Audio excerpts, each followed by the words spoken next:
best time being a villain. I really do believe that the bad guys have more fun. But also, it was such a challenge because I believe that all people are intrinsically good and that no one is born to do bad things. It comes from a place of pain, of trauma, and for me to understand my character was my biggest challenge. Justifiable ba yung ginawa ni Mitena? I don't think that our situations will ever justify our actions. It's always still a choice of what you choose to do and how you react to what happens to you. You can't say that I did this because this happened to me. So yeah, it's still a personal choice. Thank you, Ms. Rian. Thank you. Up next, these questions are for the 2016 Sangres. First question. May different feeling o experience ba ang pagiging sangre for the first time noon versus now na nagbabalik kayo? Abisala from the 2016 Sangres. Magandang gabi, Abisala. May crossover. Okay, to answer your question, from 2016 and now 2025, fast forward 9 years later, I can say that there were changes and meron din namang nanatili, diba? First, as you can see, our costumes are different. Age-wise, I was 17 when we shot Encantadia last 2016. Now I'm 26, I'm turning 27 this year. And nag-iba na rin yung buhay namin lahat. Pero ang nanatili is the bond, the sisterhood, and the relationship that we all four have. And that is very priceless and that is irreplaceable. No one can ever replace that kind of bond. Sabi ko nga, we have such a low-maintenance friendship, kaming apat, with Kylie. Kahit na matagal kaming hindi nagkikita, kung magkita kami, parang walang nagbago. And that's something that you cannot just get in this industry. And that's what Encantadia brought to us. Abisala Esh. Thank you, Ms. Bianca.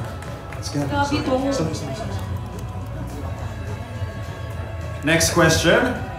Ito, mahirap to. Advice to the new Sangres in terms of what you wish you had done when you played the role. Siguro masasabi ko, alam naman po ng nakararami na dito po ako nagsimula. Dito po nila ako nakilala bilang si Danaya at bilang si Sanya Lopez. Ito po ang Encantadia. Sa ngayon po, ang masasabi ko, wala po akong pinagsisihan nung ginawa ko yung Encantadia. Wala rin akong na-miss na gawin ng Encantadia ko. Dahil itinodo ko po doon. Gutom ako. Gutom ako maging successful. Gutom ako mag-inspire ng ibang tao. At literal na gutom. At gutom rin po talaga kami. Pero totoo po yun, sinabi ni Gabby kanina na yung bond namin, walang makakapagbago noon. Hanggang ngayon, ganun pa rin yung samahan namin. At ang may advice ko lang, yes na itodo nyo na, tapos na ang ating sangre. Ito na, ipapalabas na natin ito. Ang ma-advise ko lang sa inyo, galingan nyo pa. At lahat ng mga aral na natutunan ninyo, lahat ng pagsasama ninyo bilang co-actor at pagiging magkakaibigan, dalhin nyo yan hanggang sa pagtanda. At sabi nga rin, may nagsabi rin sa amin, sa atin, once a sangre, always a sangre. Keep inspiring people. Yun lang masasabi ko. Thank you, Ms. Faith. Next question for Ms. Liza. Sana po. Abisala Eshma. Pashnea. Pashnea. For Ms. Liza, what message do you have for long-time Encantadics and new viewers discovering the world of Encantadia for the first time? Ngayon pa lang nakikita ko yung mga Encantadics na nandito sa harapan namin. Tuwang-tuwa po ako at maraming salamat sa pagbibigay nyo ng chance sa amin in 2016. Maraming salamat sa pagtanggap nyo. At sa mga bagong henerasyon ng mga Encantadics, nasan kayo? Nasaan kayo? Nasa likod, ayan. Ang mga susuporta sa mga bagong henerasyon ng sangre. Umpisa pa lang to. ng kung anong tatanggapin nyo. Hindi pa natatapos ang kwento ng Encantadia.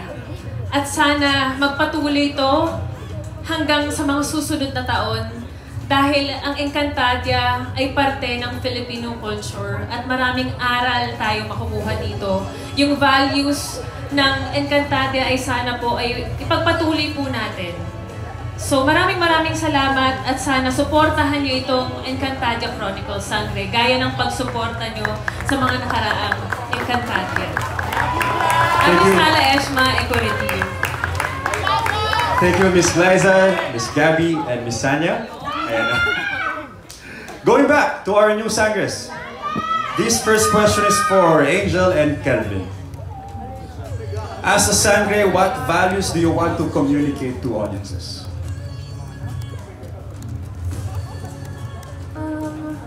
Sa akin siguro, that strength doesn't always roar. Sometimes it's quiet, or sometimes it doubts, or sometimes it forgives. It's choosing to stand in the storm without losing yourself. And nakikita ko talaga si Dea na gano'n, yung strength niya nasa loob. Ayun, yun yung gusto kong iwan na values sa mga manlalaro.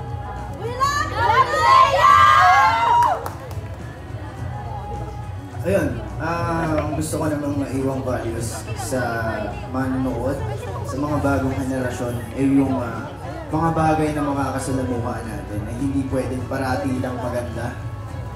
Kailangan na-expect din natin yung negative na may encounter natin dahil yun yung magdadala sa atin sa kabutihan. Sa pagkatuto natin, sa mga kasalanan, sa mga pagkakamali natin, doon tayo natututong lumaban ng patas. Na maging matapang, maging better na person. Yun lang po. Thank you. This next question is for Miss Bianca and Miss Faith. The question is, kumusta ang trainings at kailan nyo nararamdaman na kayo na ang bagong headliners ng Encantadia? Sa totoo lang po, napakalaking obligasyon bilang maging isang Sangre. At sa totoo lang, yung nakatulong talaga sa akin para hindi ramdamin ng todo-todo yung pressure ay ang mga basbas ng ating mga OG Sangre. Si Ating Liza talaga yung kinausap ko. Dahil I really let her know na coming into the show, I was really pressured because nga napakalaking obligasyon. Dahil ang hirap sundan ng Ada Pirena, tama po ba ako? At ng mga naunang Pirena. Ngunit si Sangre Flamara, anak siya ni Pirena at ni Azulan. So, ibang tapang ito, ibang apoy ito. And for the preparation, within the cast and crew, meron po silang pinrovide sa amin. But kami sa sarili namin, personally, nag-train din po kami bilang iba't ibang mga armas ang hawak namin. Ako po sword training, si Dea naman ay sa Buenaro at kung ano-ano pa po.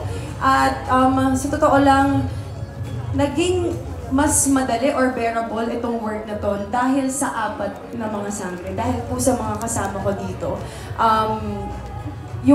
There's no competition sa aming apat po at kaming lahat ay naniniwala kami na magsha-shine kami sa kanya-kanya po naming element. Yun lang, maraming salamat po.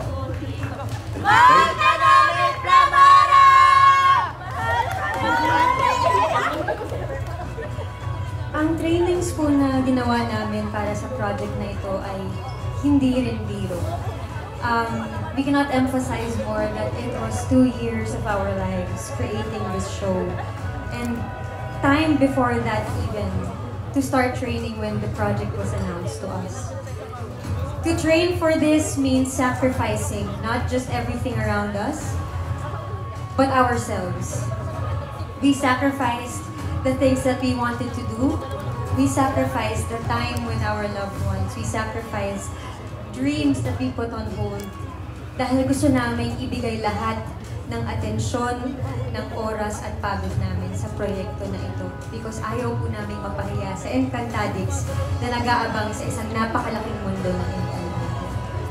Tuwing kailan po namin nararamdaman na kami po ang mga bagong tagapangalaga ng Brillante? Para sa akin, sa tuwing magkakasama kaming apat. Sa tuwing ganito na magkakatabi kami at humaharap po sa inyong lahat. Ito po yung pinaka-powerful na pakiramdam. Na na meron kami. Meron man kaming mga tagi-isang brilyante at elemento. Pero pinakamalakas kami kapag kompleto at buo kami. Thank you, Miss Bianca. Next questions. Next questions are for Miss Mikey Quintos and Miss Cheska Lee.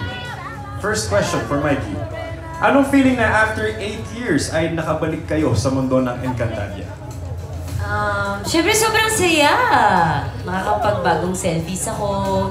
Dati, wala pang 0.5 sa camera. Ngayon, meron na. So, ang lawak na nung nasasagap ng cellphone ko, di ba?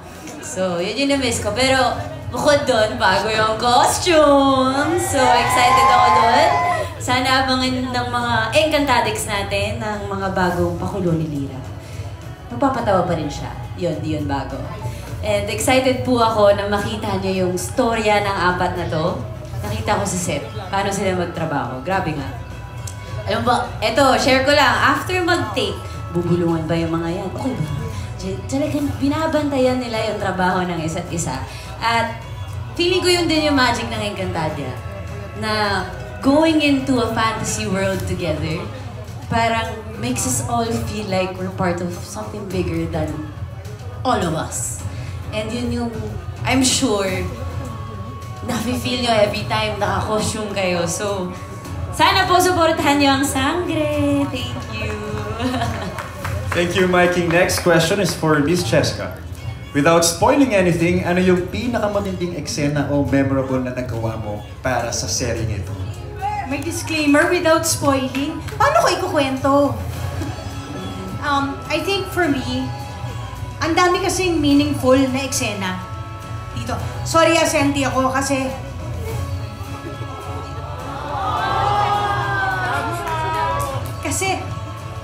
for the old Encantadix, pangatlong Enka ko na po to.